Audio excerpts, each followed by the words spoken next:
friend of mine. I was really impressed. He's worked with, I think, only some of the company, Air Products, and as a consulting, BP, the police, British Airways, British Olympic Team, Cisco Systems, City Group, Dell Computers, it goes on. I carry a copy of his book in my bag. His book, Success is a Mind Game. Is everybody ready for Steve? Yeah.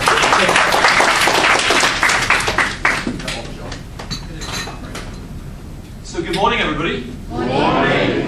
Have you got value out of the data already? Yes. Fantastic.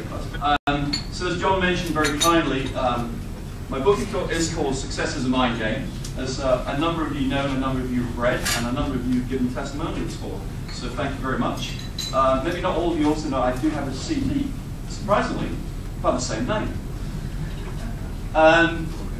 It is ostensibly looking at the links of how we perform at our best consistently. The book relates to golf and business. It just happens to be my passion, or has become that way. But as a number of people who have read the book already will attest, it's not just about golf. So far, people have improved their tennis, their squash, their skiing, even their lack of frustration with housework, which is the most surprising testimonial I've had so far. And what it's about is how do we be at our best consistently, regardless of what's going on around us, and which is very performance-oriented. But there's another aspect of the book that's relevant to marketing and networking and our business is more fundamental than that. And that is, as part of being at our best consistently in any situation, especially the newer situations that we might be going into that we're not familiar with, at the heart of that is how can we not just show up and pretend to be confident, but how can we actually feel confident? So Steve earlier on was talking about how do we market ourselves. And we spent a lot of time looking at referrals.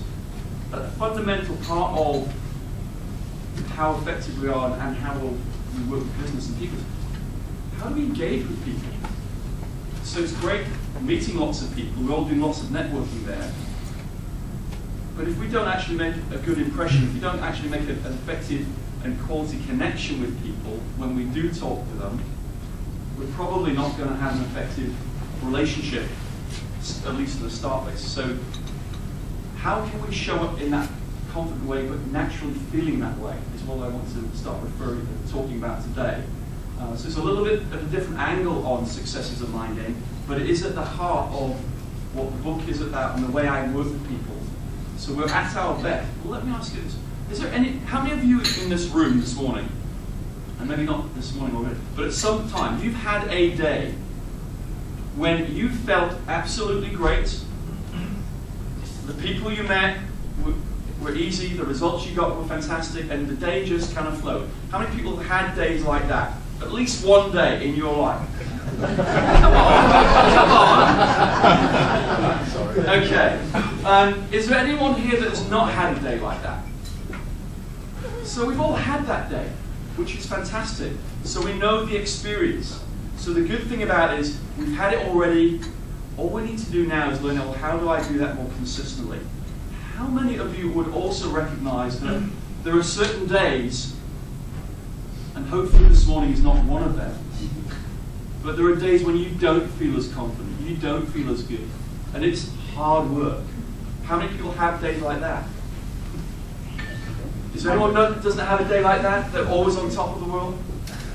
We're human beings. So part of the reason my clients, and John kindly read out some of the companies I've worked with, some of the reason that they get their results faster, with less effort and less stress, is because they learn how to minimize those days.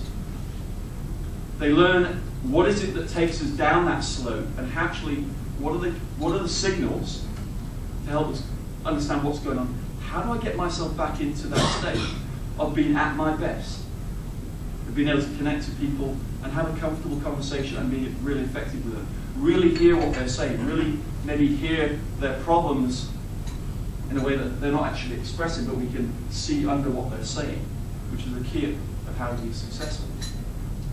And that's fundamentally about what state we're in. And I want to talk about that today and look at 3.5 steps. And the half, believe me, is very important. And actually, it's not very difficult. So we'll get to the end of that. But I've called this Lessons from the Top because recently I've been interviewing some people who have excelled in their field. Dave Kelly Holmes I met in the summer when we were both talking at the same event. She kindly took a photograph of each of us with our own books. John Solarco played football for Crystal Palace and Reading and Fulham in England. There's Tim Stimson, who played fullback for England Rugby, who had a great game on Saturday. You saw that? Been a long time coming, but they're maybe on their way back. So Tim's also a testimonial on the back of my book, where he kindly gave me that.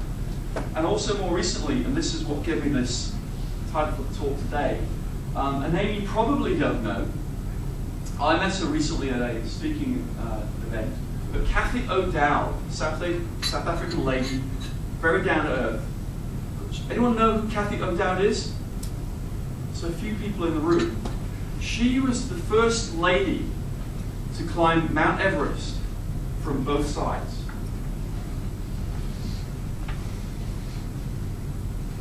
Quite a feat. And she's very humble about it, actually. What she'll say, and what she said to me in my interview with her, is that she just happened to be very fortunate to be in the right place at the right time. There are other people that could have done it, but she just happened to be that lucky person. One of the things I was talking to her about, though, is that oftentimes people will use climbing Mount Everest as an analogy of how do we go for goals, how do we go for big goals, and the need for having a plan, having something you're going for, and having interim milestones to kind of get you going along the way. And I wanted to know some of the more, how much of that, what she saw about the relevance to business from her experience. The link between all of them, though, and I'll come back to what she said, but the link between all of them was one of the things where I work with my teams is not their technical, not the operational part of people's jobs, it's how do they function more consistently. And every single one of those people who have done exceptional things in their field and now work in business, and that's the link, that's why I was interviewing them, and every single one of them said that at least 60% of what their achievements were down to the internal qualities and aspects of the people who were doing whatever they were doing. It ranged from 60 to 80% of their success, and the people around them, they claim, was relevant to the internal factors that people have. And we're going to look at those. But they also said that's just the same in business, from their experience in business now. So 20% of what we do, and the things we're passionate about what we do, is important. But 60 to 80% of how effective we are and the results we get are down to our internal aspects, our internal qualities and attributes that we need to bring to the fore more consistently. And that's what we're going to look at today. So what I do is help you get better results in less time, less effort, and less stress. How many people are interested in that? Especially in these days of the market's changing, we're having to work overtime. One of the things Cathy O'Dowd says is one of the keys that helps people be successful, especially something like climbing Everest, was not to become incapacitated by overwhelm, by situations and circumstances that get overwhelmed. The people that fail get overwhelmed by that, and they let them get stressed out, and that incapacitates them. So the ability to handle lots of pressure, dealing with an environment of change, and still being able to perform and make progress is one of the key attributes that Cathy mentioned. Now, you might think that Everest is a fixed goal, but every time people go up on that mountain, it is different. The conditions are different, the snow's different, the weather's different, the team they are with is different. So this is what I'm talking about. What I want to help you include today is what are the keys to accessing our natural confidence? And I'm saying natural because I believe now that we all have a natural confidence when we can learn how to access the state that allows us to have that come to the fore.